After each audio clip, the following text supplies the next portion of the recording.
Welcome back to another episode of Spark the Conversation. Today, I am bringing music back to the show. Well, I'm kind of bringing music back to the show. I have Metrio, DJ Truck Robinson, owner of Yes, sir. See, he ready already. Owner of Organized Chaos Entertainment, joining the show today. DJ Truck found his passion for music in high school, and that passion spilled over into DJing, then to own his own sound and engineering production management company. So I'm going to give you a little bit more information about DJ Truck, and then we're going to get started into his journey. So DJ Truck was a school DJ for Southside High School.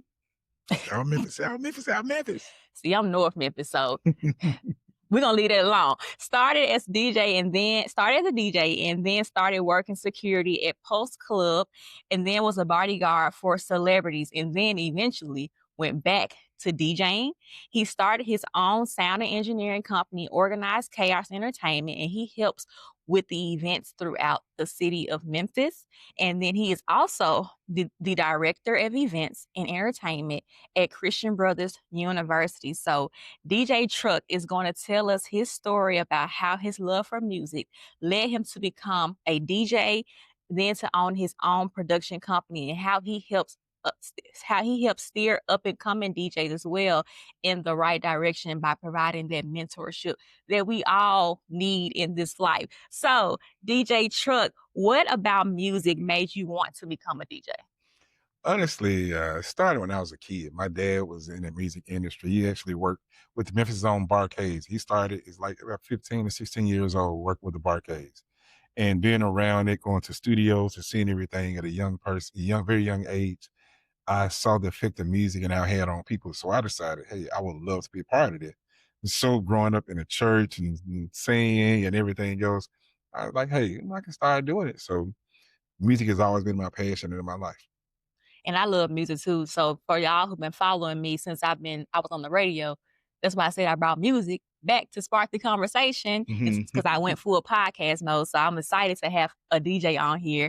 So what challenges did you face becoming a DJ while trying to get your name out there? Because I know it's rough trying. You start and you're like, once at our party, what you do? How good are you? Yeah, honestly, for me, it's about creating your own. Most people follow in the trends of doing what everybody else doing. Like I said, in high school, I became a school DJ, and everybody was doing all kind of other stuff. I love music, so I actually will set up the speakers and start DJing in high school. Actually, on my high school transcript, it has school DJ on it. That's good. So I never heard that before. Yeah. And then also the challenges is actually trying to be your own. I've learned this a long time ago that staying in your own lane is less traffic. So most people want to be the big radio DJs. I have nothing against it. I used to be inspired to do that, but I learned that corporate is way more powerful than clubs. So I started my own. So everybody's doing this. I focused on EDM or hip hop or transitioning both. And so I tried to be different. And that's one of the challenges of not trying to confirm to what everyone else is doing, but not be afraid to step outside the box. Instead of standing in the club for 5 hours a night, I created my own lane.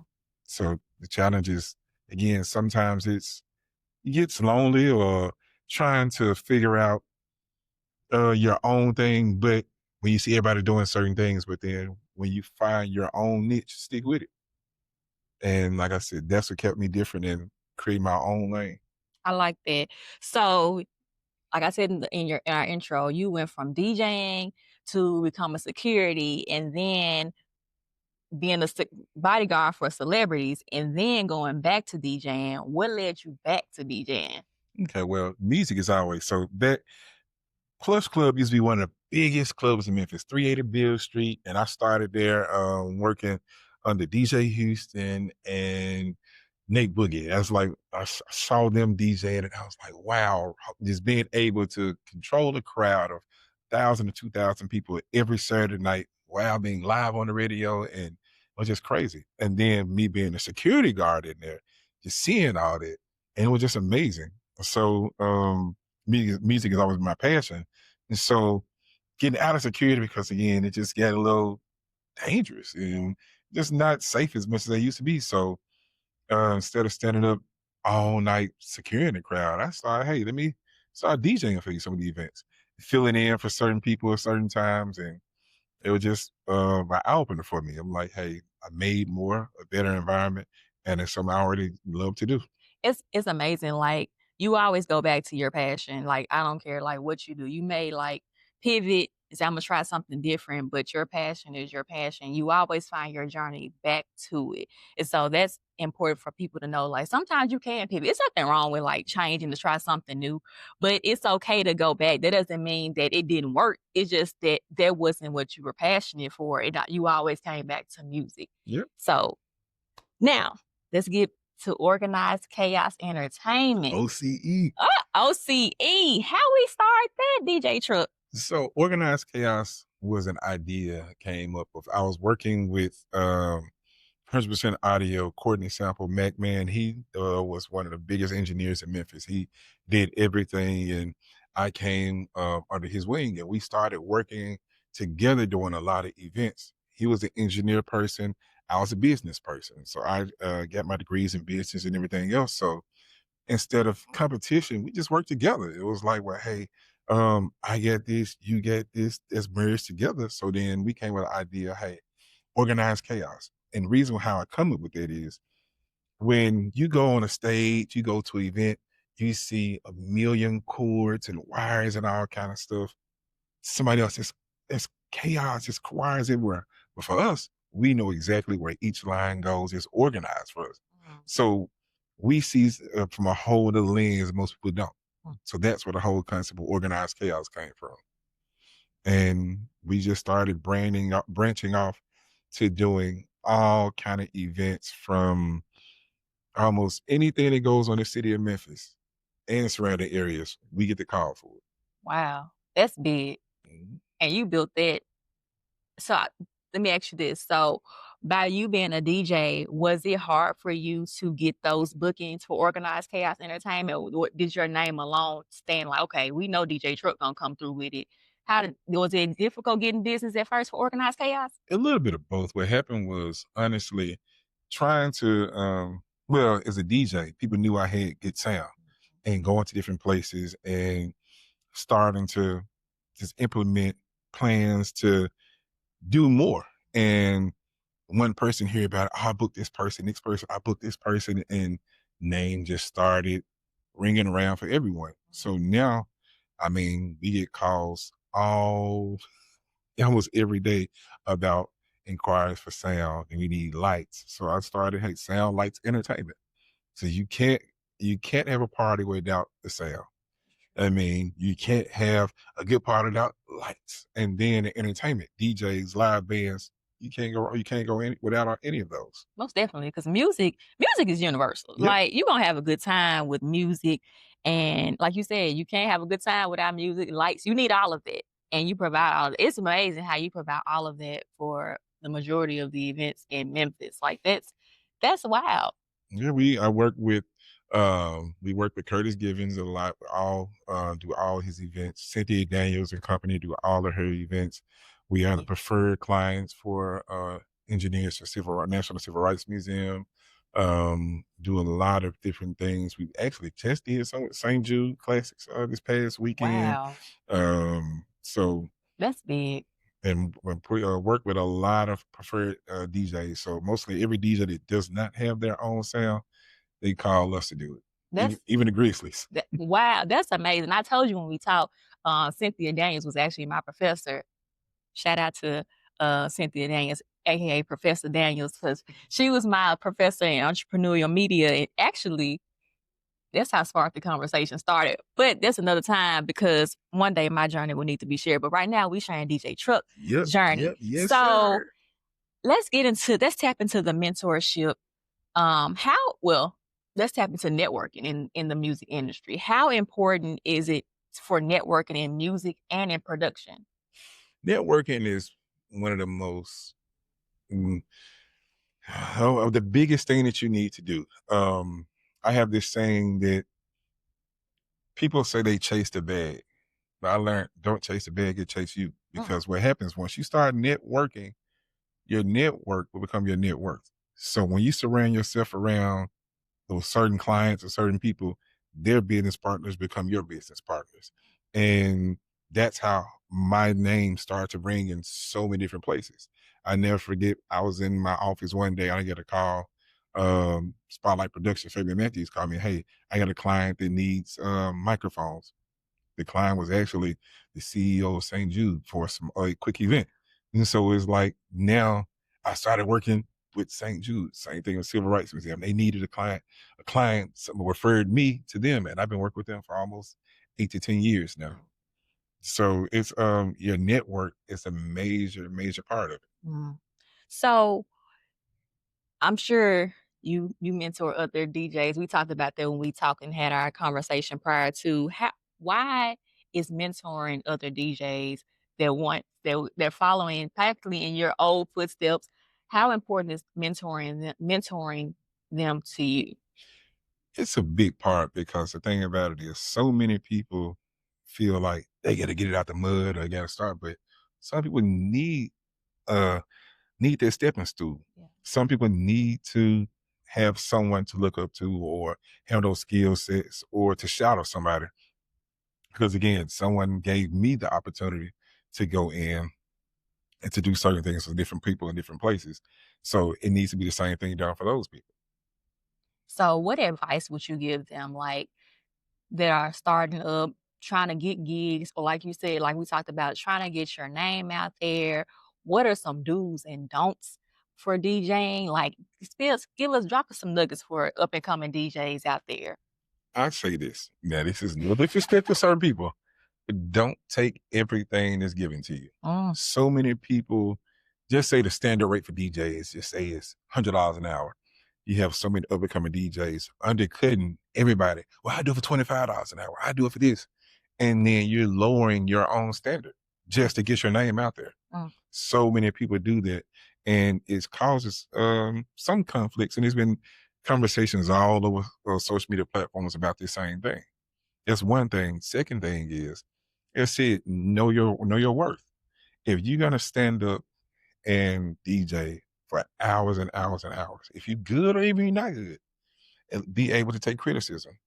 Again, everyone's ear is not, everyone's ear is different. Everyone's crowd is different. And don't be afraid to do your own thing. A lot of people, again, follow on the trends where they only play this kind of music, that kind of music, be able to find your own. And last thing would be find your own target audience. I know for mine, I try my best to be more diverse. So if your target audience is this one market, that's all you're ever going to get.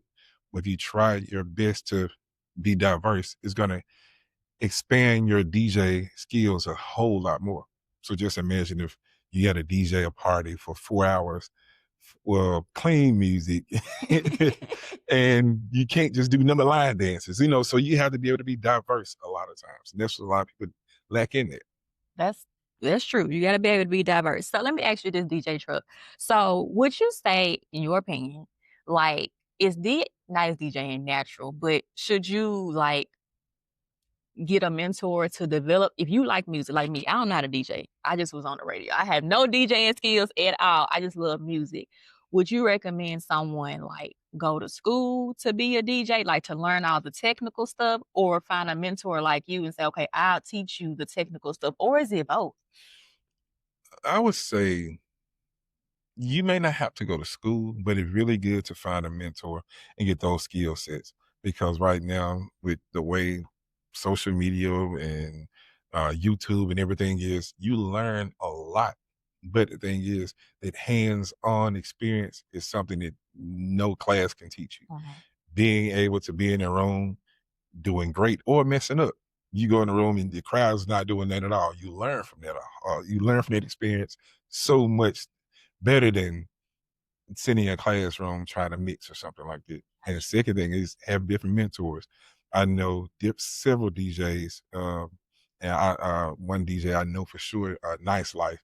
He does an open genre all the time. He gives up and coming DJs an opportunity to give a platform to do something. And some people don't do that, but he really does it a lot.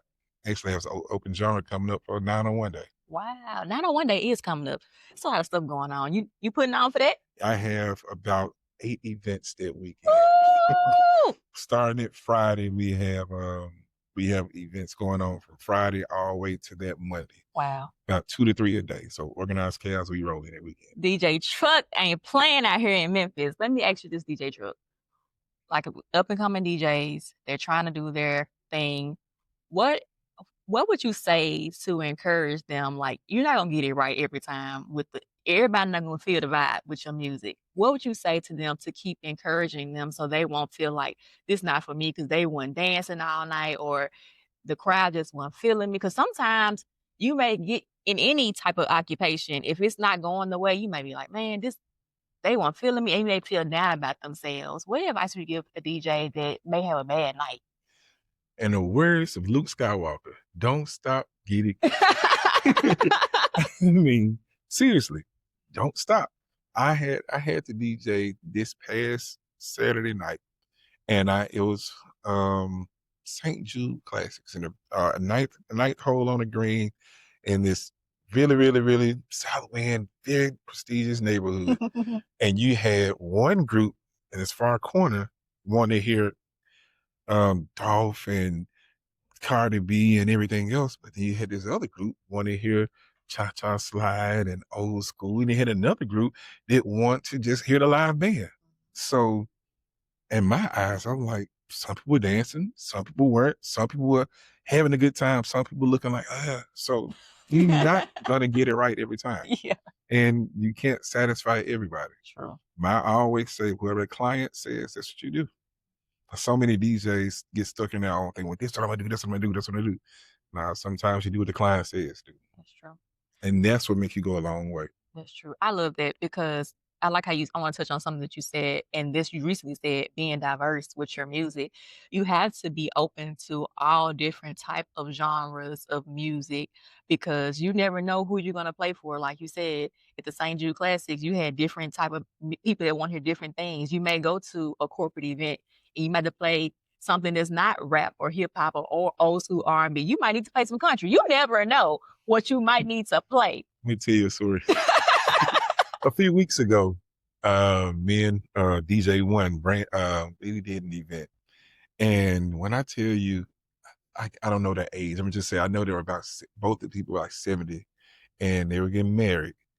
And I had to do a all Caucasian 70-year-old wedding. And they wanted music from the 50s and 60s. And they told me that night. So I had to go through, and luckily I had music for all kind of things. They had like all the Billboard 100s, all kind of stuff. So I literally had to find music and Little Richard and Tutti Frutti on. I mean, I'm talking about Elvis and literally mixing all those things in that time frame. So again, it's about being diverse, and that's what makes you stand out a lot more. I remember when I was DJing for Bass Pro, and we were doing EDM, and they wanted Vegas style. I was one of the first to do that at Bass Pro. We did Party in the Pyramids, and I was doing house and EDM. And now, what's EDM? Electronic dance music. Okay. Fist pumping. For those who don't know, because I ain't know what that was. I was like, what? Fist pumping music and techno, dance, house, stuff like that. Yeah. Well. So just imagine going from Yo Gotti to Calvin Harris. Well, that's important though, because you have, even though that may not be your type of music. Like I went to River Beach this past summer, and just the diversity of music. Like I'm an old school R&B girl through and through, and I like country too. People don't know this. Fun fact: I love country music, and I also, like Christian music, gospel. Of course, I'm a church girl too.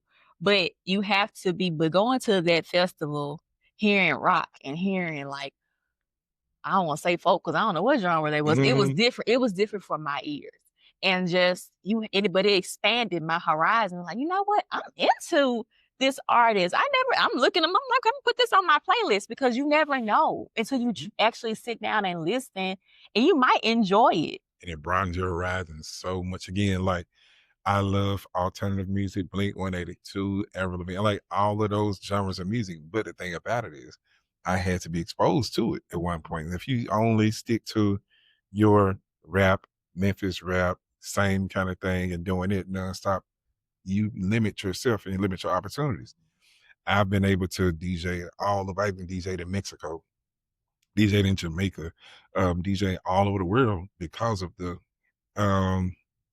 California, just at Vegas, so it all depends on, because I was exposed to different things. So I stuck to the same type of music, the same kind of energy or vibe. I won't be able to do those different things. And it makes you marketable because it's like you'll get more. I'm not gonna say you get more gigs, but it makes you. It's almost not you like in the real, like in the job world. Being a generalist means like you touch everything, so you know how to do just about everything. And so it kind of like works the same in DJing, because if you know country, you know EDM.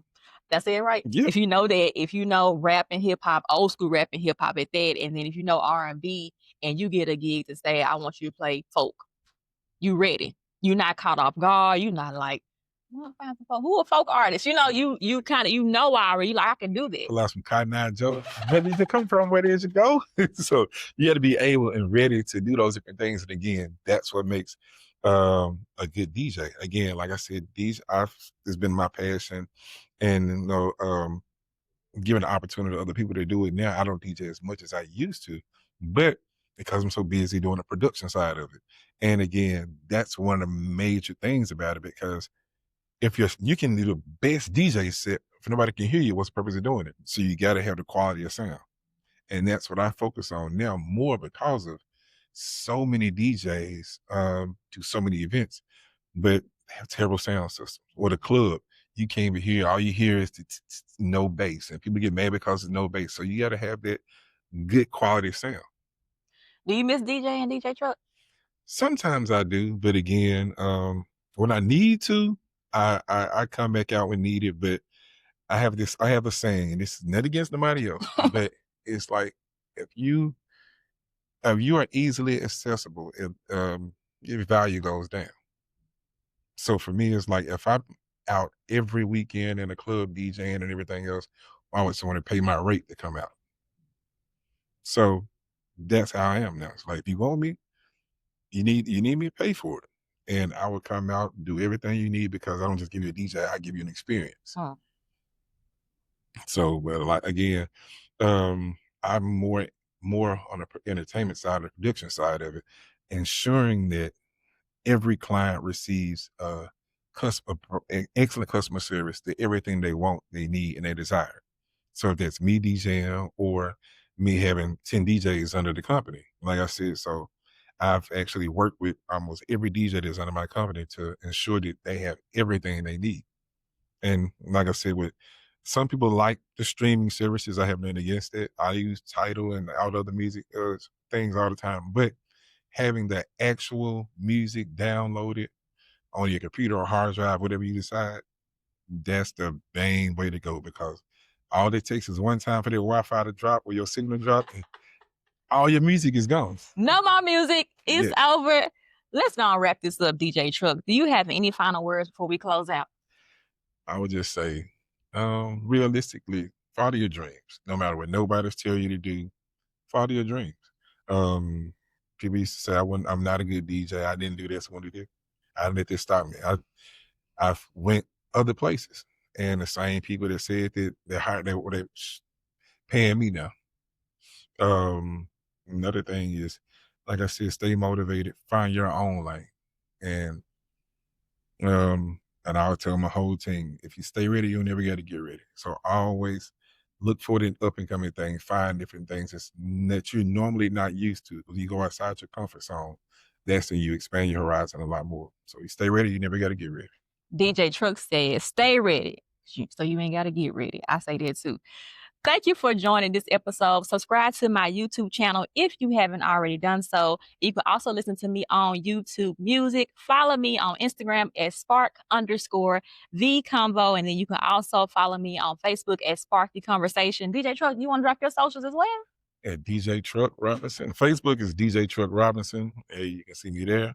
And then Instagram is Truck1914 _ DJ Truck. Yes, I am a Sigma Blue 5. So, you know, hey. You know he gonna Steve. Gonna drop your Organized Chaos information too. It's the same thing. Just if you need, just look us up. We on there.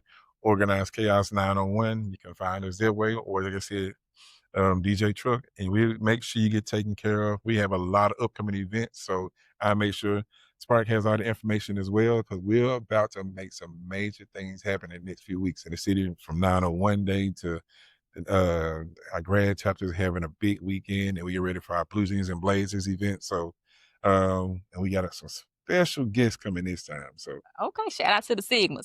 Thank you for joining. I will be back on August 25th. See you then.